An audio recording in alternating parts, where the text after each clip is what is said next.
Remittance প্রবাহ বৃদ্ধি এবং বৈদেশিক মুদ্রা ব্যবস্থাপনায় স্থিতিশীলতা ফেরায় দেশের মোট বৈদেশিক মুদ্রার রিজার্ভ বেড়ে ৩৭.৬ বিলিয়ন ডলারে দাঁড়িয়েছে। আন্তর্জাতিক মুদ্রা তহবিল আইএমএফ-এর BPM-6 হিসাব পদ্ধতিতে এই রিজার্ভের পরিমাণ ৩২.26 বিলিয়ন ডলার।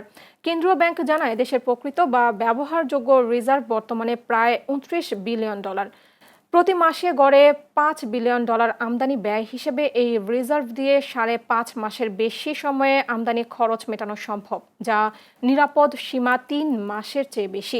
উল্লেখ্য, ২০২১ সালের আগস্টে রিজার্ভ রেকর্ড ৪৮ বিলিয়ন ডলারে পৌঁছলেও পরবর্তীতে অর্থ পাচার ও অনিয়মের কারণে তা কমতে থাকে। ২০২৪ সালের আগস্টে আওয়ামী লীগ সরকারের পতনের সময় তা ২৫.৯২ বিলিয়ন ডলারে নেমে আসে।